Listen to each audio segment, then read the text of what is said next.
So, hi, I'm Tom Evans, author of This We Know, and I'm absolutely thrilled today to be speaking with fellow author of Around the House in 80 Days, Jackie Walker. Hi, Jackie.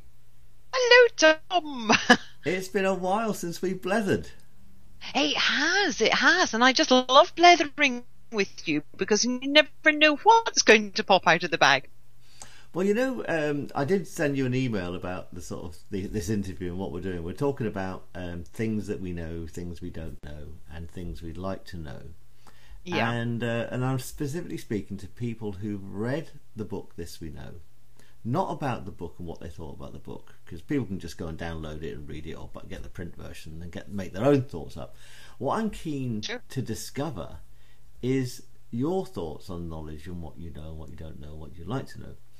And just to mix things up a little bit. And the thing is, we don't know what we don't know, do we? So, but it's a great question to ask these questions, because only by asking what we know and what we don't know do we actually explore knowledge itself. That is absolutely true. Right. Yes, and we can become a bit complacent with what we know. Yeah, often. Absolutely. I mean, one thing we definitely know is there's more things we don't know than we do know, and we know that for a fact. We do, yes. It's kind of interesting, isn't it? So tell me then. So tell me, what do you know? I know that I've forgotten more than I've remembered. Oh, that's interesting. That's nice to know. Yeah. And would you know would you know how to find it again if you needed to know it? I would know how to find it. Interestingly, though, I think it's important sometimes to forget, because I think it's in the forgetting that we can live more easily. Okay, because we haven't got as much noise in our heads, perhaps. Yeah, and it can bring you back to attention, so that you're actually living where you are, not remembering. Okay. What you've forgotten, not trying to remember what you've forgotten. And if you need it, it always comes back up anyway. Yeah, and if you find it again, do you also then sometimes find new knowings? Oh, very often, because if it comes back to you, I have found. So if I remember what I've forgotten, because I need to remember it now, because it's useful. And yes, but I only seem to remember it if it's suddenly going to be useful. So if it's going to be useful, I go, oh, I used to know that. Now I'm remembering it. What can I use it for? Okay. What do I need to know it for? So it doesn't seem to come to me until I need to know it to use it for something. Mm-hmm. So if that's the sort of thing, if you know that you know loads of things, but you've actually forgotten things, are those things that you've forgotten different from things you don't know? Oh, and I love it. I tell you, if I was into NLP, which I'm not necessarily, your eye pattern then went completely confusing. Well, and the reason for that is because it's such hypnotic language that I can't keep up. I mean, you tied my unconscious mind into complete and utter jumbled knot of everything. So, is it different? I think is what you said. Yeah. To what I don't know. I don't know. Yes, I think it must be. Although, isn't it interesting that what I don't know, I don't need to know until I need to know it. So when I remember, because I probably did once upon a time know it, somehow I get that feeling. I get a gut feeling that I used to know a lot more than I know now. So if I know that I don't know something, it could be a remembering of needing to know. Okay, that's interesting. And also, how much of this knowing and not knowing is time based anyway? That at one point we can, if we can know our old memories, we can also know our future memories too. It's just we can't remember them because we haven't got to them yet. So perhaps when we do get them, they are just things we always knew, but we just didn't know them at that time. Well, yeah, and I wonder if often there's it's almost like there's kind of a time delay, because if we knew everything at once, we'd pop. That's true. So to know everything at once isn't really useful, because how can you live?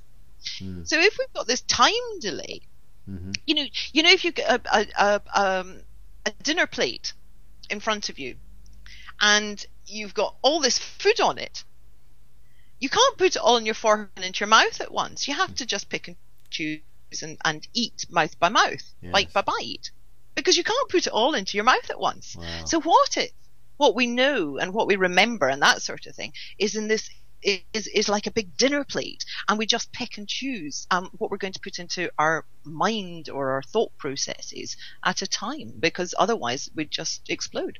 That is a fabulous metaphor. Thank you for that, Jackie. A bit like when I spoke with your Scottish compatriot the other day, Nikki, and she every time I have one of these conversations, the idea for the next book crops out as well. So thank you for that. So tell me then, Jackie, you remember in this, at the end of the book, I postulate a future 100 years from now that we could know, and specifically by changing our minds now and having certain thoughts now, that will modify the future that us and our children's children will walk into. What world would you like to know in the future? Or while you're still on it as well? While I'm still on it, Yeah. 100 years in the future. Not 100 years in the future, but just sufficiently ahead in the future where you're still Sufficiently here. ahead of Yeah. my time. Yes. Yeah. What world would I like to know? I would really love to know that people remember to forget and remembered how to be curious, because I believe that there's a tie-up between, and it touches on the things we've just said today, a tie-up between complacency and curiosity, which keeps people alive and youthful. And if we forget to be curious, it's the one thing that I do think that we must remember, is to have curiosity.